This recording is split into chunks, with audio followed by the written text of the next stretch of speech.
Hello viewers, నేను Rohan. Welcome to social post. Telugu రాష్ట్రాల్లో చాలా యూనివర్సిటీస్ ఉన్నా కూడా ఎందుకు మన తెలుగు విద్యార్థులు గురుకాశీ యూనివర్సిటీలో చదువుకోవాలి? గురుకాశీ యూనివర్సిటీకి ఇతర యూనివర్సిటీలతో పోలిస్తే అక్కడ ఉన్నటువంటి తేడా ఏంటి?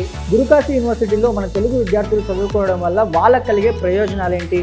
గురుకాశీ యూనివర్సిటీలో చదువుకున్న మన తెలుగు విద్యార్థులు ఇప్పుడు ఎలాంటి కంపెనీల్లో వర్క్ చేస్తున్నారో డీటెయిల్గా తెలుసుకుందాం. ఇంకెందుకు ఆలస్యం, let's get into the video.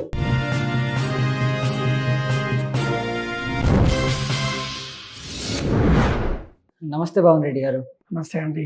Telugu రాష్ట్రాల్లో చాలా యూనివర్సిటీస్ ఉన్నాయి. వీటన్నింటినీ కాదని ఎందుకు గురుకాశీ యూనివర్సిటీలో ఒక స్టూడెంట్ చదువుకోవాలండి? ఒక స్టూడెంట్ ఏం హోప్ చేస్తారండి? స్టూడెంట్కి పేరెంట్స్కి ఏం కావాలి? ఈ మధ్య ఫైనాన్షియల్గా కొంతమంది స్ట్రాంగ్ ఉన్నారు, లేదంటే వాళ్ళ పిల్లల కోసం ఎంత కావాలన్నా తల్లిదండ్రులు కష్టపడి ఖర్చు పెడతారు.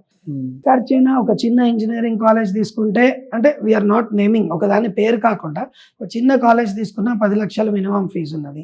దాంట్లో ఏమున్నాయి ఏం లేదు. జనరల్గా యూనివర్సిటీ అంటే దాని పర్మిషన్స్, దానికి కావాల్సిన పర్మిషన్స్ దానికి ఉంటాయి. కానీ పర్మిషన్ ఒక్కటి సరిపోదండి. పర్మిషన్స్లో లెవెల్స్ ఉంటాయి. మనం యూజీసీ కేటగిరీ 1 NAC A++ చెప్పుకున్నట్టే ఒక 1 or 2 బిల్డింగ్స్ ఉన్న యూనివర్సిటీనే ఇంత చార్జ్ చేస్తున్నప్పుడు, ఇక్కడ నుంచి ఢిల్లీ దగ్గర వెళ్ళి బఠిండా పంజాబ్లో ఢిల్లీ నుంచి ఒక 3-4 అవర్స్ జర్నీ చేసి 500 మంది తెలుగు విద్యార్థులు అక్కడి నుంచి కంప్లీట్ చేశారు. స్టిల్ 500 తెలుగు స్టూడెంట్స్ అక్కడ చదువుతున్నారండి. Whatever might be the courses, like BSc agriculture అనుకోండి, BTech, CSc, AIML with some quantum technology specialisation జరుగుతున్నప్పుడు best atmosphere, best infrastructure, best faculties, best టెక్నాలజీతో పాటు చాలా కంఫర్టబుల్ ఫీ స్ట్రక్చర్ కావాలన్నప్పుడు గురుకాశీ ఈజ్ ఓన్లీ ప్రిఫరెన్స్ అని మనం చెప్తాం.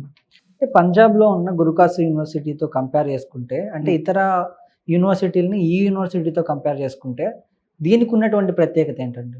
పర్మిషన్స్లో నెంబర్ 1, ఇన్ఫ్రాస్ట్రక్చర్లో నెంబర్ 1, ఫ్యాకల్టీలో నెంబర్ 1, స్టూడెంట్స్ అవుట్ రీచ్లో నెంబర్ 1, స్టూడెంట్స్ అబ్రాడ్ వెళ్ళడంలో, లోకల్ ప్లేస్మెంట్ అవ్వడంలో కానీ, ఒక బిజినెస్ ఎంటర్ప్రీనర్గా తయారవ్వాలనుకున్నా కానీ ప్రతి దాంట్లో నెంబర్ 1గా వాళ్ళ స్టూడెంట్స్ని నిలబెడుతూ కావాల్సినంత మటుకే ఇంటేక్ని తీసుకుంటూ వాళ్ళకి కావాల్సినంత రీచ్ ప్రొవైడ్ చేస్తూ ప్రతి ఒక్క స్టూడెంట్ మీద స్పెషల్ కాన్సన్ట్రేట్ చేస్తూ స్టూడెంట్ని ఫైనల్గా వాళ్ళకి కావాల్సిన డెస్టినేషన్కి పంపించడంలో కంఫర్టబుల్గా ఉంటుందండి. ఇటు పేరెంట్కి కూడా fee structure is one of the best possible, lowest comfortable fee స్ట్రక్చర్గా నిలిచింది. కాబట్టి గురుకాశీ నెంబర్ 1గా ఎప్పుడు మనం చెప్పుకుంటాం. సో మన తెలుగు స్టేట్స్లో ఉన్న స్టూడెంట్ గురుకాశీ యూనివర్సిటీలో చదువుకుంటే వాళ్ళకి కలిగే ప్రయోజనాలు ఏంటండి? ఇప్పుడు ఇక్కడ ఎన్ని కాలేజెస్, ఎన్ని యూనివర్సిటీస్ కొత్తగా వస్తున్నాయి. ఒక national level exposure, international exposure, ఎందుకంటే ఎన్నో కంట్రీస్ నుంచి పిల్లలు ఉన్నారు, ఎన్నో స్టేట్స్ నుంచి. యూనిటీ ఇన్ డైవర్సిటీ అంటే Gurukashi is run by a Sikh community. Gurlab Singh Sidhu, Sukhraj Singh Sidhu గారు మన మేనేజ్మెంట్.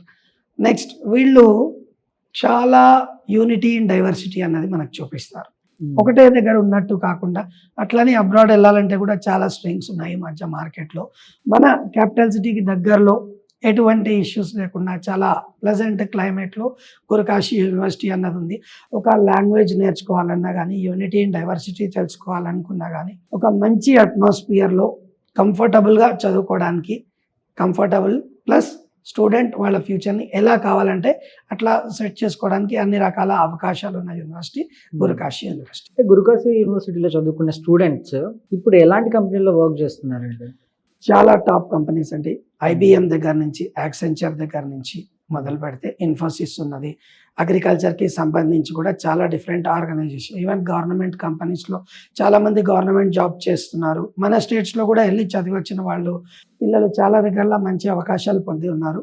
కంపెనీస్ ప్రతి ఒక్కటి అండి, మోర్ దెన్ 300 కంపెనీస్తో ఆ గురుకాశీ యూనివర్సిటీ అన్నది. ఎందుకంటే NAC A++ UGC కేటగిరీ 1 ఎప్పుడైతే స్టేటస్ వచ్చిందో మ్యాక్సిమం స్టూడెంట్స్ వాళ్ళ బెస్ట్ పొజిషన్స్లో ఉన్నప్పుడే వస్తుంది. Polaris starting level software company దగ్గర నుంచి, ఆసోస్ దగ్గర నుంచి చాలా డిఫరెంట్ ఆర్గనైజేషన్స్, పేటిఎం దగ్గర నుంచి, యాక్సెంచర్ దగ్గర నుంచి, IBM దగ్గర నుంచి, విప్రో ఉంది, మహేంద్ర ఉన్నది, చెప్పుకుంటూ పోతే నెంబర్ ఆఫ్ కంపెనీస్ ఉన్నాయి. ఇండియాలో అబ్రాడ్లో జాబ్ చేస్తున్న స్టూడెంట్స్ కూడా మన దగ్గర నుంచి ఉన్నారు.